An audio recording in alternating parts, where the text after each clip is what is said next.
From the cross to the throne, from death into life, he went for his own. All power in earth, all power above is given to him for the flock of his love.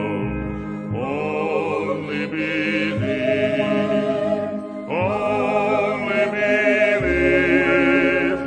all things are possible.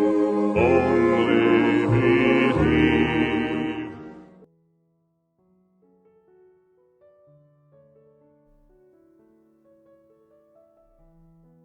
Que a graça, a paz e a misericórdia de nosso Senhor Jesus Cristo esteja em cada coração. Deus os abençoe.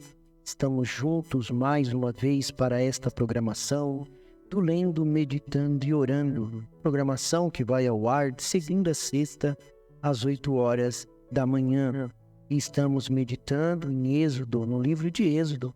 E hoje nós vamos meditar no capítulo 28 do livro de Êxodo.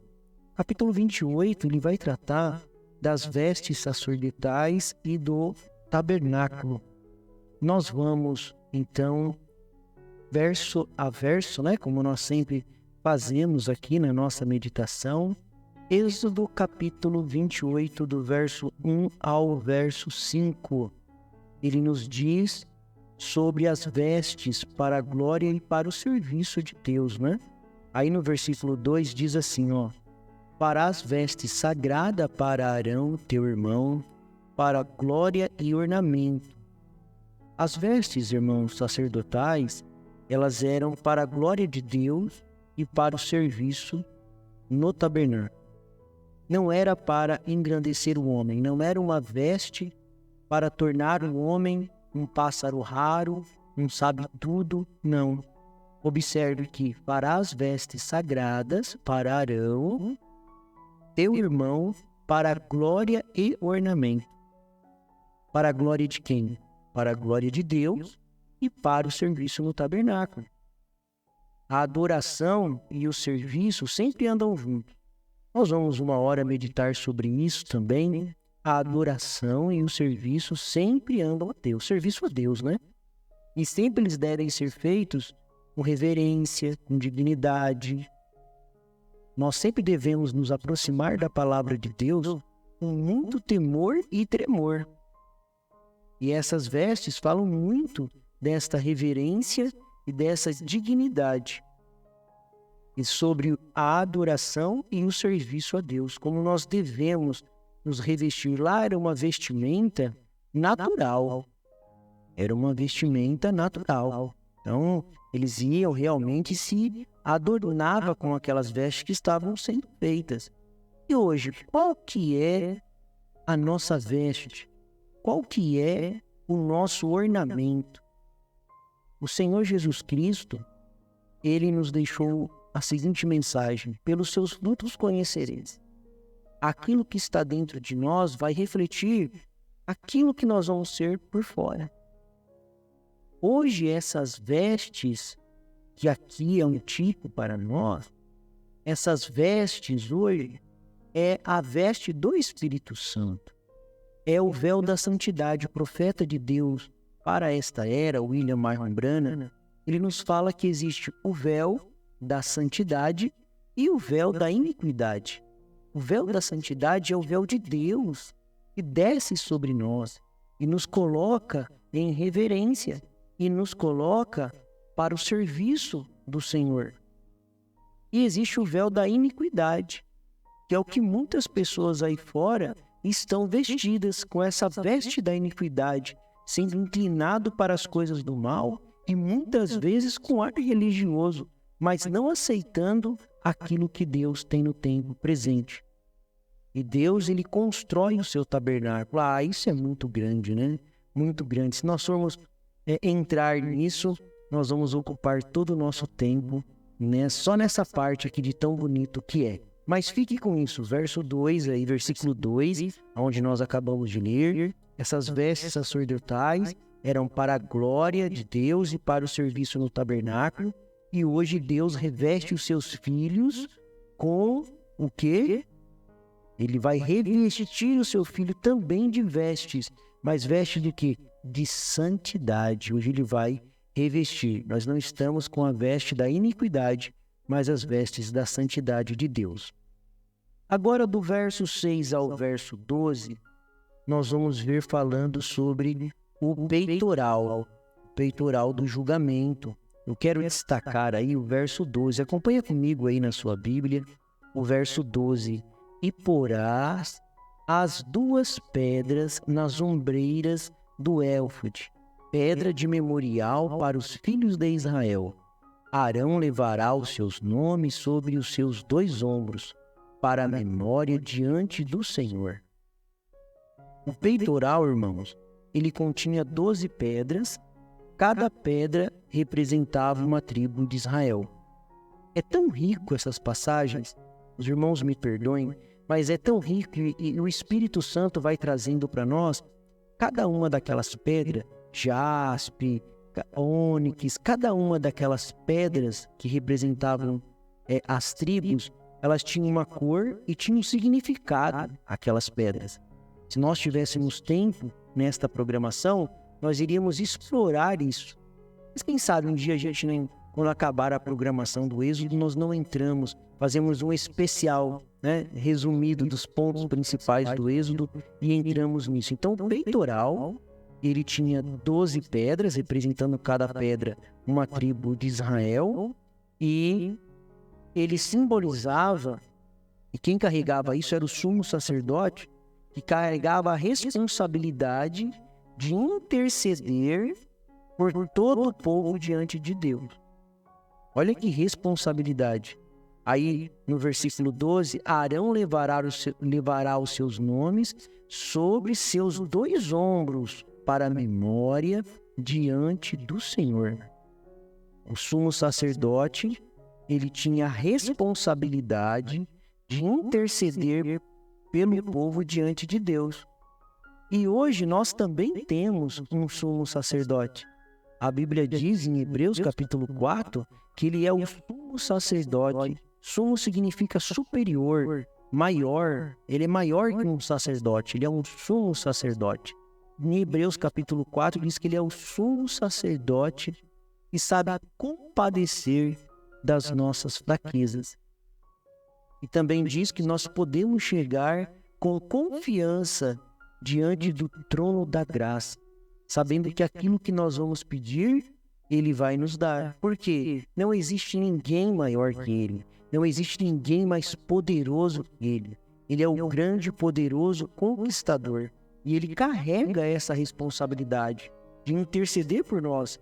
O Senhor ainda está intercedendo por nós. E ele intercede por nós lá no lugar de intercessão. Ele intercede porque ele nos ama. Olha como que riqueza é a palavra de Deus. Ele faz uma intercessão em amor, por amor dos seus filhos. Então você pode pedir a Deus que ele ouve você. Do verso 15 ao verso 30, nós vamos entrar numa parte muito importante mesmo. Depois eu quero voltar nela no final, mas do verso 15 ao verso 30 eu vou destacar o verso 30, falando sobre o Urim e Tumim.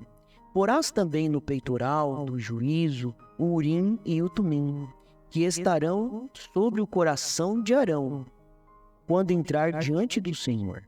Assim Arão levará o juízo dos filhos de Israel sobre o seu coração diante do Senhor continuamente. Observe, irmãos, que nos versículos que nós acabamos de ler, do 6 ao 12, melhor dizendo, o versículo anterior, ele ia carregar aquelas pedras como memorial sobre os seus ombros, E agora, sobre o seu coração, ele ia carregar o Urim e Tumim para juízo.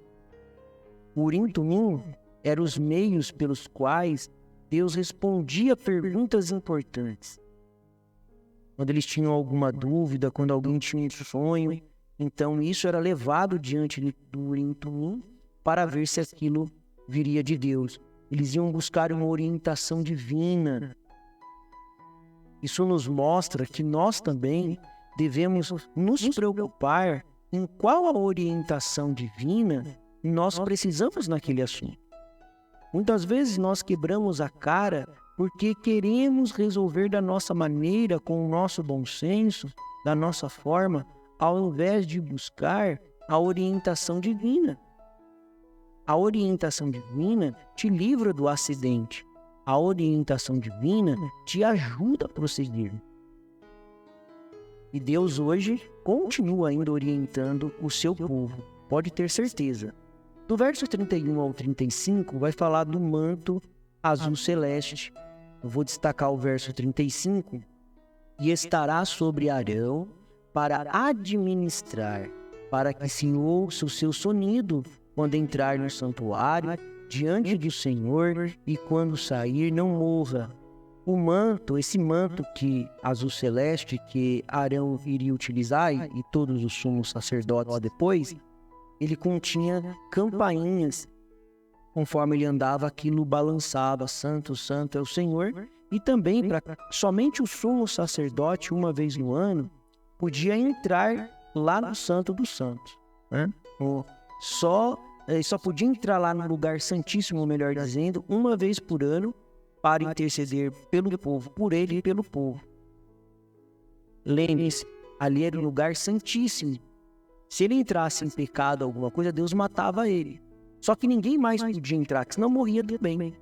Então eles amarravam uma corda nele e ele ainda ficava balançando o sininho. Se não balançasse mais o sininho, sabia que estava morto. Puxava ele para fora. Puxava ele para fora. Isso mostra, irmãos, que nós temos que chegar diante de Deus com muita seriedade, com muito respeito. Hoje em dia nós vemos as pessoas brincando de ser cristãos. O profeta de Deus para esta era, William Marion Branham, ele diz assim: as pessoas, elas não querem a responsabilidade da palavra, elas só querem o benefício. Mensagem, uma porta em uma porta. O profeta de Deus fala isso nesta mensagem. Eles querem apenas o benefício do Evangelho, mas não a responsabilidade do Evangelho. Eles querem ser salvos, mas não querem ter compromisso com Jesus. Não querem entregar suas vidas para Jesus. E do verso 36 ao verso 38, vai falar da coroa de santidade.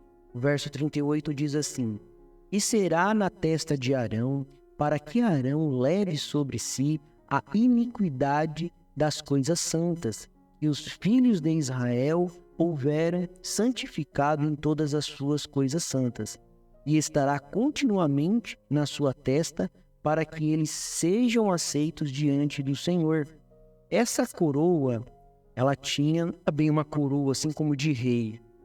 Não é uma coroa como de rei, mas ele usava como se fosse uma faixa, e ali estava escrito Santo ao Senhor. Isso representa, irmão, a consagração daquele sacerdote para o serviço divino. Nós somos chamados a ser santos e separados para o serviço de Deus. Justificação, santificação e batismo do Espírito Santo. Essas são as 3 etapas da graça. Eu vou repetir para você que nos ouve e ainda não conhece a mensagem de Deus enviada para o tempo presente através do seu mensageiro. Ele ensina isso. Quais são as 3 etapas da graça? Justificação, santificação e batismo com o Espírito Santo. No versículo 39 ao 43, já encerrando o capítulo 28, vai falar das vestes dos filhos de Arão, e no versículo 43 nós lemos assim: e estes vestirão a Arão e a seus filhos, quando entrarem na tenda da congregação, ou quando chegarem junto ao altar para ministrar no santuário, para que não levem iniquidade e morram. Estatuto perpétuo será para ele e para a sua descendência depois dele. As vestes dos sacerdotes simbolizavam a necessidade de santidade para servir a Deus. O profeta nos diz que o Espírito Santo não é fossa negra. Ele habita em lugares limpos. Como cristão em Cristo, nós somos chamados para sermos um sacerdócio santo, separado para Deus. Esse é o convite que eu te faço nesta hora, através desta programação. Não quer você também ser um vaso de Deus, ser separado para o serviço de Deus, deixar as coisas do mundo e se entregar completamente ao Senhor, como nós vimos aqui, e você pode vestir a veste da santidade de Deus. Hoje, esse santo ao Senhor está dentro da onde? Dentro dos nossos corações. E você possa levar isso dentro da sua alma. O Senhor é a força da nossa vida. O Senhor nos livra dos males deste dia e nos guarde para a hora da sua aparição. Eu sou feliz com Jesus. Deus os abençoe, Deus os guarde. Até a próxima programação, se Deus assim nos permitir.